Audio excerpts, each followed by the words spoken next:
Om Namo Bhagavate Vasudevaya. Om Namo Bhagavate Vasudevaya. Om Namo Bhagavate Vasudevaya. Om Ajnana Timirandhasya Gyananjana Shalakaya. Chakshurinmilitam Yena Tasmai Shri Gurave Namaha. Nama Shreshtam Manamapi Shachiputramatra Swarupam. Rupam Tasyagrajam Urupuring Maturim Goshtavatim. Radha Kundam Girivaramaho. Radhika Madhava Sham Prapto Yasya Pratita Kripaya Shri Gurum Tamna. Vandeham Shri Guru Shri Ataf Parikamalam Shri Gurun Vaishnavangscha Shri Rupam Sagrajatam Sahagana Raghunathan Vitam Tam Sajivam Sadvaitam Savadhutam Parijana Sahitam Krishna Chaitanya Devam Shri Radha Krishna Pada Sahagana Lalita Hare Krishna, Hare Krishna, Krishna Krishna, Hare Hare, Hare Rama, Hare Rama, Rama Rama, Hare Hare. Today I'm going to speak on Paramarthik Bhugol. That is the title of a series of articles that appeared in the Gauriya magazine of the Gauriya Math at the time of Srila Bhaktistan Saraswati Thakur. Paramarthik means spiritual and Bhugol means geography. So there would be articles on especially places that he would visit and the spiritual importance of those places, drawing on incidents from the Puranas and from history.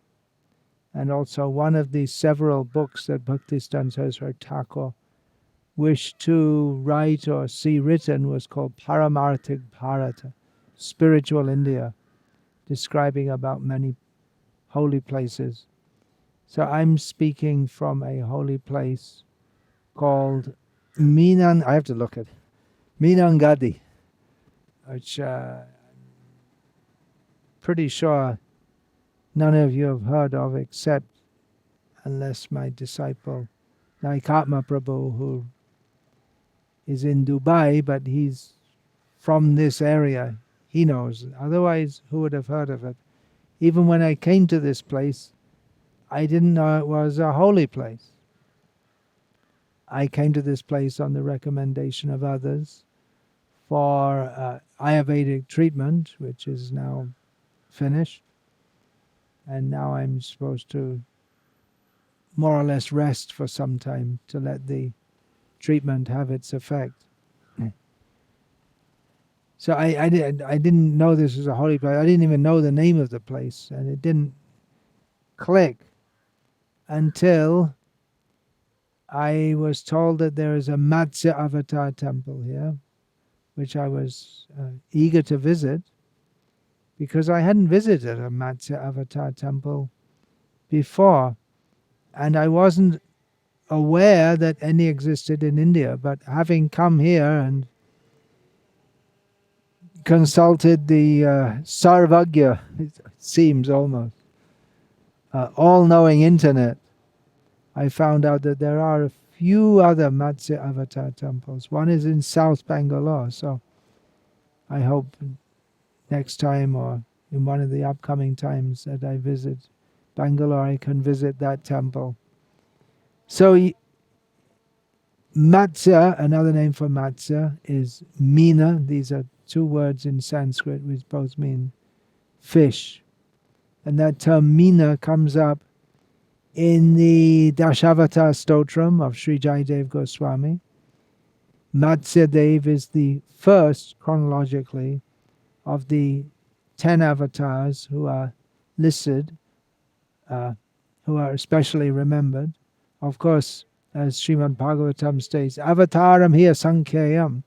There are unlimited avatars, but especially 10 have been mentioned for meditation upon. And the first is Matsya avatar, who Jayadev Goswami in his Dashavata Stotram, which comes at the beginning of his celebrated Gita Govinda, he praises Matsya Avatar as Pralaya Payodhi Jale Dhritavan Asivedam Vihita Vahitra Charitram Akedam Keshava Dhrita Meena Sharira Jai Jagadisha Hare.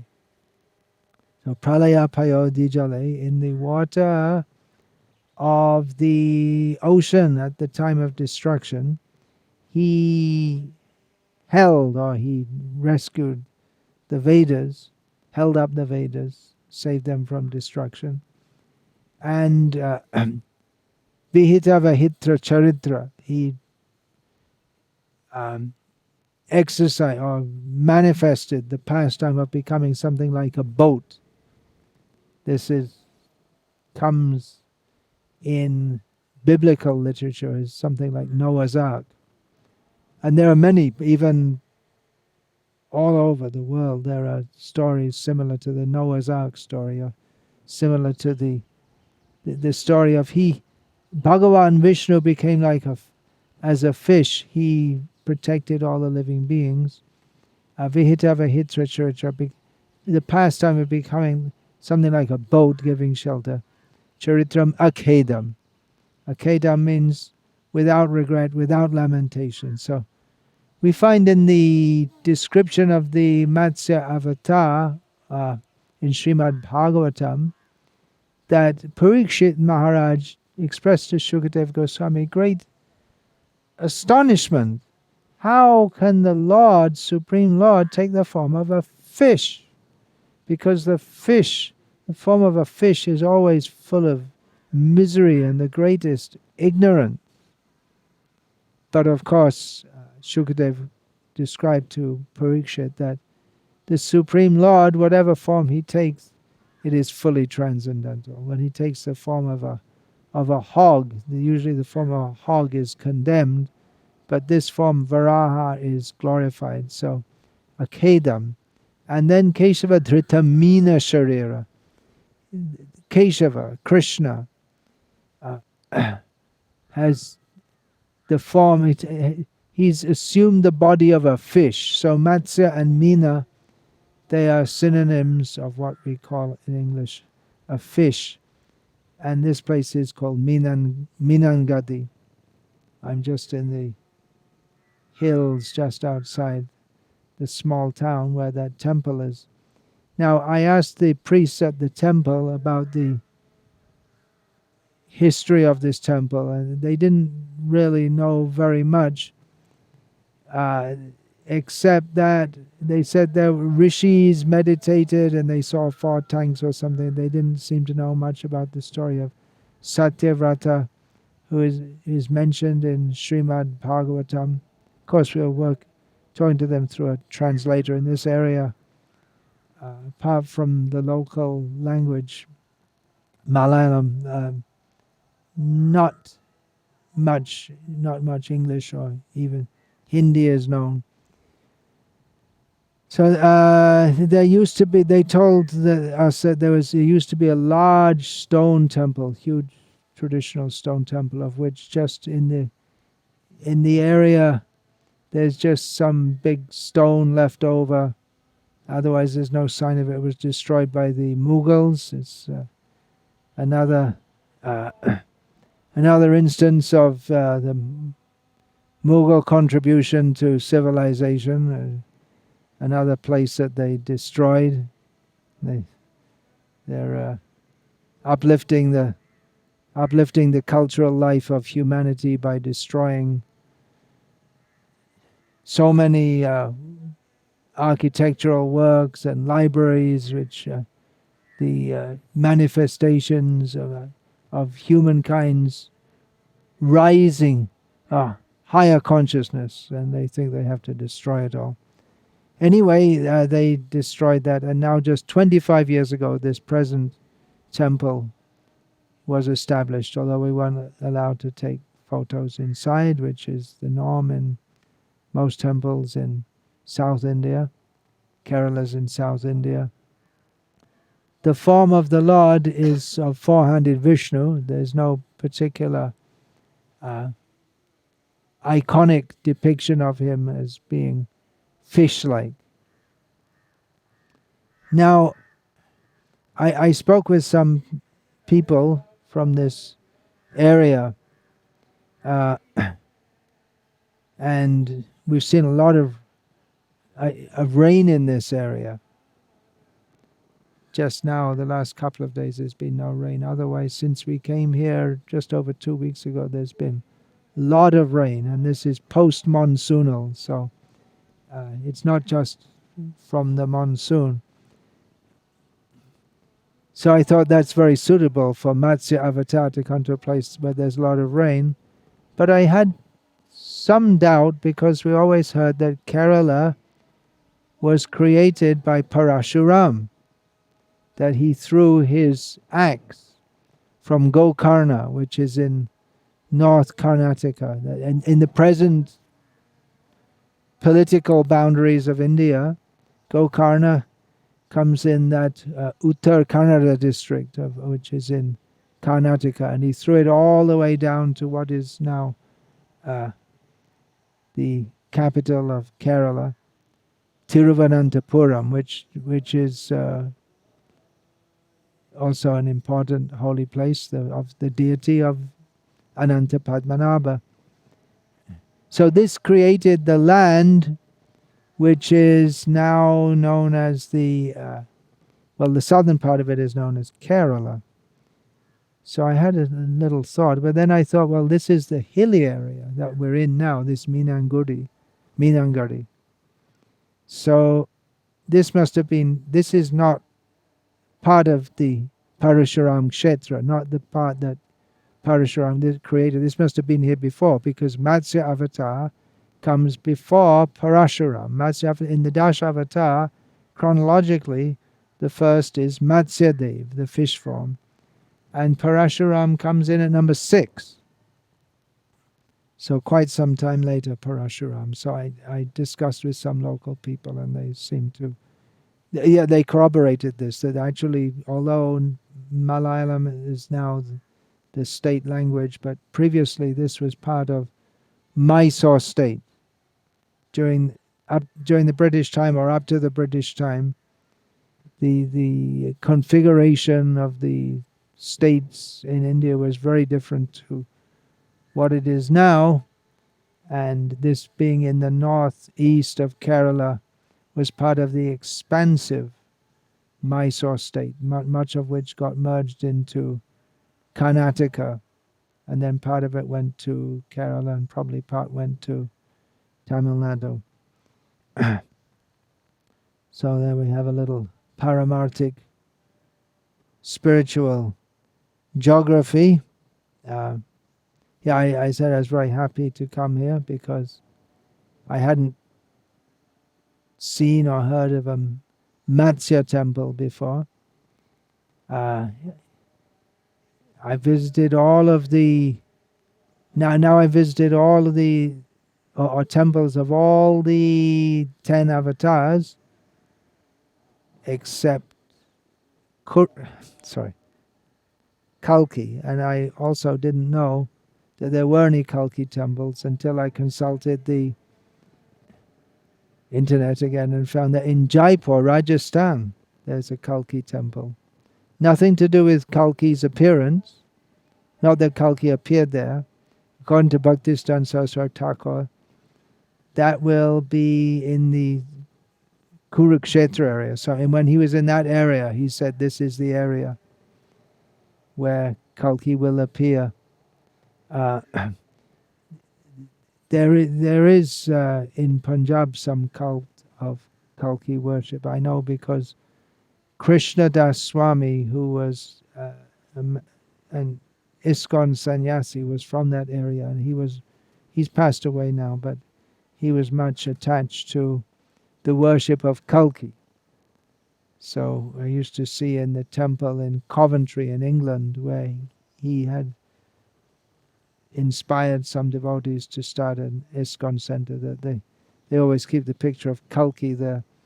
And of course, we have he was quite popular some time ago. Now he's not so popular now. Some so-called Kalki avatar, some self-made Kalki avatar from Tamil Nadu, but he's just a nonsense. We don't care about him. There is a Kalki temple built by Maharaj Jai Singh, who is the found. This I learned from the internet. Who is the founder of Jaipur? The city is named after him, and the most famous temple there, of course, is that of Sri Sri Radha Govinda. Hmm. Uh, Still the life and soul of at least the Hindus of Jaipur, and there are several other Radha Krishna temples that were established in Jaipur city to harbor the deities who were taken away from, again, the cultural contributions of the Mughals, who thought that it's a great act of piety to destroy temples. Hare Krishna. So, otherwise, I've been fortunate enough to visit temples of the various avatars here in India. Now Matsya, the first. Matsya, number 2 avatar is Kurma, the tortoise incarnation. The only temple that I know of dedicated to him, ancient temple, also visited by Chaitanya Mahaprabhu, Kurma Kshetra, near to Srikakulam in North Andhra Pradesh. That was visited by Chaitanya Mahaprabhu shortly after he started his foray into South India. And it's described there was a Brahmana also by the name Kurma who Chaitanya Mahaprabhu famously instructed, Jare Deko Tare Kaha Krishna Upadesh Amaragya Guru Haya Taro Edesh. Whoever you meet, whoever you see, instruct them in the science of Krishna. In this way become a guru and deliver this land. So that Kurma Kshetra temple is very lovingly, devotedly, the deity there, made of many, many shalagram shilas, is lovingly served by Vaishnava Brahmanas of the Sampradaya of Sri Ramanuja Acharya. And actually most of these deities of the Dashavatar, there are temples served by the Sri Vaishnavas. So Matsya Kurma Varaha, the Adi Varaha temple is there in Kanchipuram. So that's one I visited. Apparently Varaha was much more worshipped previously. Used to be associated with kingship, but the worship of Varaha Dev has declined. We may pray that with the spreading of the Krishna conscious movement throughout the world, there'll be more and more consciousness of Keshavadhrita Dashavidha Rupa, the Supreme Lord who has appeared in 10 forms. And there may be more worship of Varaha Dev. And the 4th avatar is Narasimha. And of course there are many temples of Narasimha, especially in Andhra Pradesh and Telangana, the Telugu speaking, and in Tamil Nadu. Probably the most famous Nrsimha deity in the world at the present time is that worshipped by devotees in Mayapur, ISKCON Mayapur. At least his form we'll find all over the internet. And the painting that Srila Prabhupada commissioned by Jadurani Devi Dasi of Nrsimha Dev,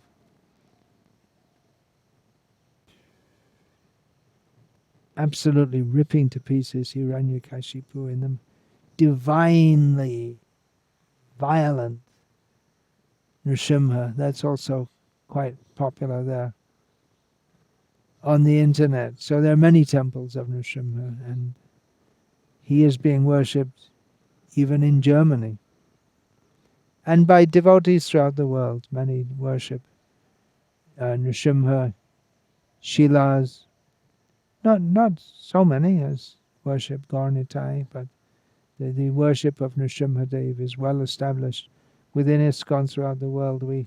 We honor and worship Lord Nrsimhadev daily in chanting the fourth verse for the fourth avatar from the Dashavata Stotram, Keshavadhrita Narahari Rupa.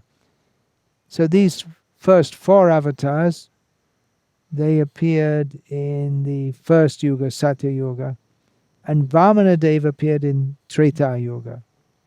Now, of course, Bali Maharaj was the grandson of Prahlad, but nevertheless, Narasimha appeared to protect Prahlad in the Satya Yuga, and it was by the time Vamanadev appeared to punish Bali Maharaj, divinely punish Bali Maharaj. Already Treta Yuga had come around, and sacrifices were very important. Bali Maharaj was performing a sacrifice, and Vamanadev appeared in the sacrificial arena of Bali Maharaj, the facsimile of which is there at the place known as Bharuch, which is derived from the word Bhrigu Kach, which means the place where the descendants of Bhrigu were forming sacrifices. That is now that is in Gujarat on the bank of the Narmada River. It was on the bank of the Narmada River in the heavenly planets that Vamanadev appeared. But a facsimile of the Narmada and of Bhrigu Kach is there in Gujarat. And there is a small, not very well known Vaman temple there. And I'd personally like to see a gorgeous temple of Vamana established in Bharuch, and let the people of the world come, and at least the local people bow their head to Vamanadev.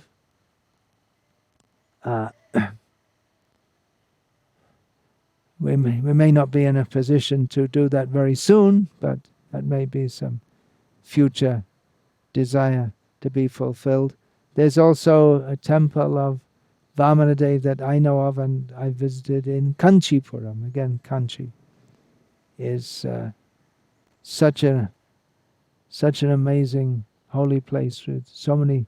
Is it 12 Divya Deshams in Kanchi and in the area, plus the Ekambareshwara, massive Shiva temple is there. So, in that very special place of Kanchipuram, very intimately linked also with the pastimes of Sri Ramanuja. So Vamanadev is there. What a big form he took. So it's a big deity. From our perspective, quite big, with his 1 foot raised up toward the heaven. So Vamana is there, and then Parashuram is the 6th avatar, and I'm just talking about my own transcendental geography transcendental places visited by myself, my own experiences of the transcendental geography of this sacred land. Deep down in the south, of the Parashuram Kshetra, I already mentioned Tiruvananthapuram, which is famous for the Ananta Padmanabha temple. There's also a temple of Parashuram there, and there may be others also. Another famous place connected with Lord Parashuram is, of course, Kurukshetra. And now, on Srila Prabhupada's order and in fulfillment of his desire, an ISKCON center is coming up in Kurukshetra to celebrate what is most famous there is the speaking of Bhagavad Gita by Krishna, although of course it's famous also for Parashuram making lakes of blood and also for Krishna's going there and meeting the residents of Vrindavan. So Parashuram's places there at Mahishmati on the bank of the Narmada, way upstream from Bharuch. So then the next avatar is Ramachandra. And of course there are many, many temples of Ramachandra, hundreds and thousands of temples of Ramachandra throughout India. And Srila Prabhupada also established Sita, Ram, Lakshman, Hanuman deities in Bombay. And he approved the doing so also in ISKCON, for ISKCON Center in Washington, D.C., the place of the ruler, the capital of the United States. So many temples of him. Now, who's the eighth avatar? Well, we have in Jayadev's Dashavatar Stotram. So Rama, so we have Vamana, Parashuram, and Ramachandra in Treta Yuga. So there are 4 in Satya Yuga, 3 in Treta Yuga. Then in Dwapara Yuga, there's Balaram, only if we take the version, which we certainly as Gauriya Vaishnavas do, we take the version of Jayadev Goswami. And Balaram temples, the temple of Balaram alone, old temple is there at Malpe, just on the coast, close to Udupi, that established by Sri Madhvacharya. And of course Balaram is well established at Puri, along with Jagannath and Subhadra, and Srila Prabhupada established Krishna Balaram in Vrindavan. So by Srila Prabhupada's grace, my own personal journey to transcendental holy places has brought me to many temples of Lord Balarama. Not everyone accepts Lord Balaram as being the 8th avatar. In the Madhva Sampradaya itself, they like to say that there's Balaram and then Krishna, because they don't accept Buddha. And then, so some say Krishna is the 8th avatar. That's quite common to accept that. Sorry, that Krishna is the 9th, Balaram is the 8th, and then some accept Krishna, especially in Maharashtra, especially as Vithoba, Vital, who's Krishna, but there's their Krishna, their form of Krishna who they worship. And in Puri we'll find Jagannath is represented as the 9th form. Otherwise, Jayadev accepts Buddhadev, who's so depending on who we accept as the 9th avatar, we'll either get 2 in Dwapara Yuga plus 2 in Kali Yuga. If we accept Krishna's then we'll have 2 in Dwapara Yuga and 1 in Kali Yuga if we accept Krishna as the 9th avatar. But if we accept Buddha as the 9th avatar, then we'll get 1 in Dwapara Yuga and 2 in Kali Yuga, because Buddhadev appeared early in Kali Yuga. But some Vaishnavas don't like to accept Buddha. He's certainly a very unusual. If we think that Matsya and Kurma and Varaha and Narasimha, they're unusual in appearing in non-human forms, that Buddha can appear and Nindasi yagya vidhera ha ha shuti jata. He blasphemes the Vedas. What could be worse? This unusual avatar of Buddha. But the Gauriya Vaishnavas accept him. So if we accept him as the 9th, then we get 2 in the Kali Yuga. Temples of Buddha, we don't find much in India. At Bodh Gaya there is, and of course outside of India there are many in Sri Lanka, Thailand, and throughout the world now. So I've also in my travels visited many Buddha temples in Thailand and Sri Lanka, and Kalki is yet to come. So those of you who have the fortune to be born in or live in this transcendental land, it might not seem very transcendental, India with its modernization and industrialization and materialism, but you can take advantage of the spiritual opportunities here and visit all the, not possible to visit all of them, visit holy places. When you go, chant the holy names of Krishna. Most of these holy places that I visit, and of course not famous holy place, wherever there's a temple, then that's a holy place, or even anywhere can be converted into a holy place by chanting the holy names. But generally I see that everywhere when we perform Harinam Sankirtan, in most places, the local people, the local priests, the local devotees, visiting pilgrims, they're very, very happy. They're very inspired by that. They really welcome the chanting of the holy names. And ISKCON has a very good reputation here in India. One of the reasons is because we do regularly and publicly chant the holy names of Krishna. And that's so much appreciated. And that's becoming appreciated more and more all over the world. So let's go on chanting, bring the holy names to others. We're not tourists.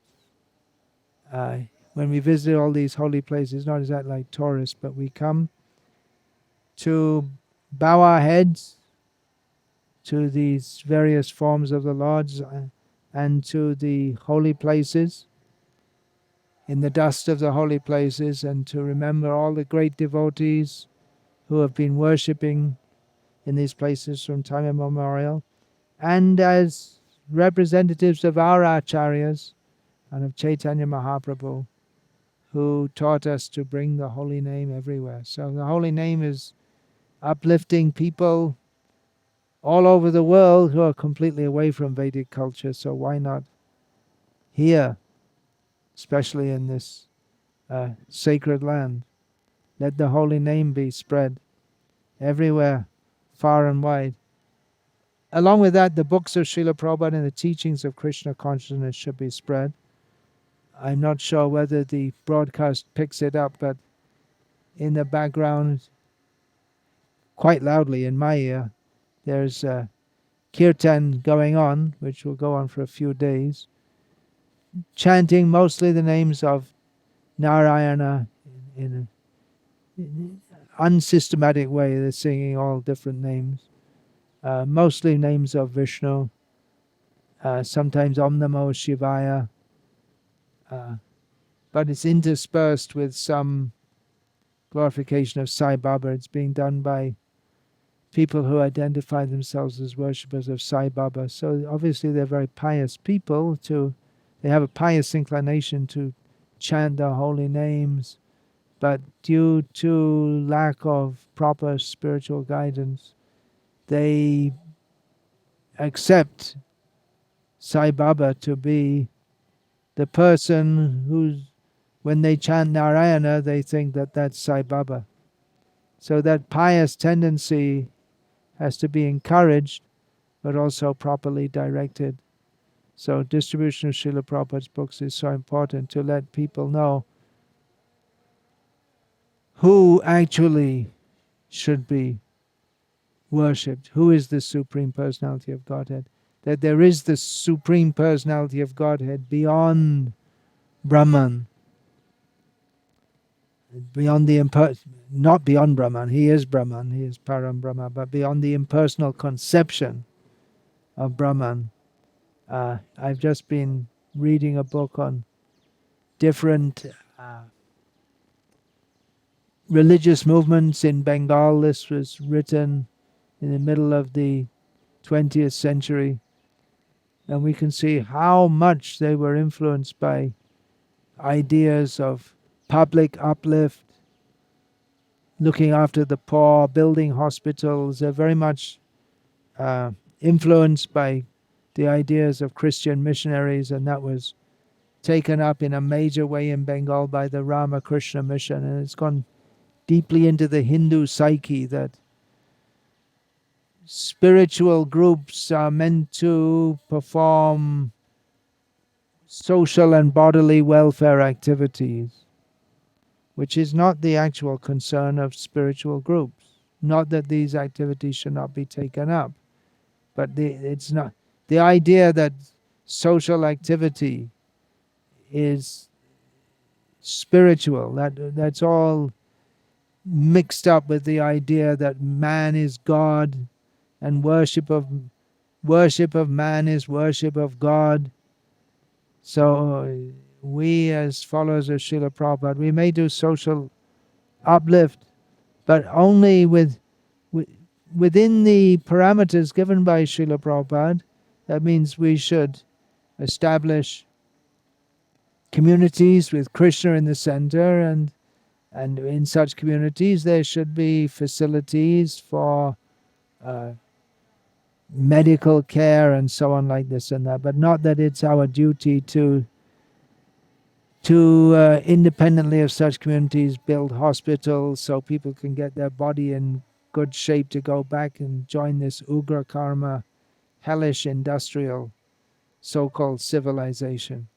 So we really need to, as along with chanting the holy names, in reviving the spiritual culture of India, we really need to have very clearly in mind the ideas that Srila Prabhupada gave. When I say the ideas that Srila Prabhupada gave, that means it's Krishna's ideas.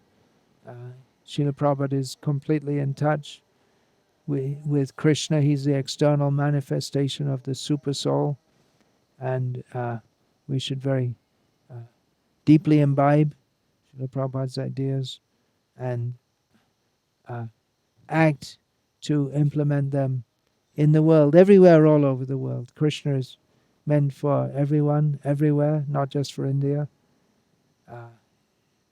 Make the whole world India. That was Srila Prabhupada's response to someone who spoke to him in Fiji. Make the whole world India, in the sense that the whole world should be brought under spiritual culture. We have a lot of work to do. We can get inspiration from visiting these holy places. As Srila Prabhupada said about Vrindavan, what holy place can be more important than Vrindavan? Mayapur, Vrindavan, Puri, these three places are of particular importance to Gauriya Vaishnavas. So Srila Prabhupada said about Vrindavan that Vrindavan is an inspiration and our real work is all over the world. So Srila Prabhupada went out from Vrindavan to establish Vrindavan all over the world. So let us do that by chanting the holy names, and gradually this whole spiritual culture can be introduced. And here in India also, that tendency towards spiritual culture can be properly directed to the lotus feet of Krishna, who has appeared, Keshavadhrita, Dashavidha Rupa, who has appeared in 10 forms and unlimited forms, and most mercifully has appeared in Kali Yuga as Chaitanya Mahaprabhu and as the holy name of Krishna, Nama Rupe. What is that? Kali Kale Nama Rupe Krishna Avatar. Nam Hoite Hoi Sarva Jagat Nishta. In the form of the holy name, in form of his own name, Krishna has appeared in this Kali Yuga. By the holy name, the whole universe can be uplifted. Hare Krishna.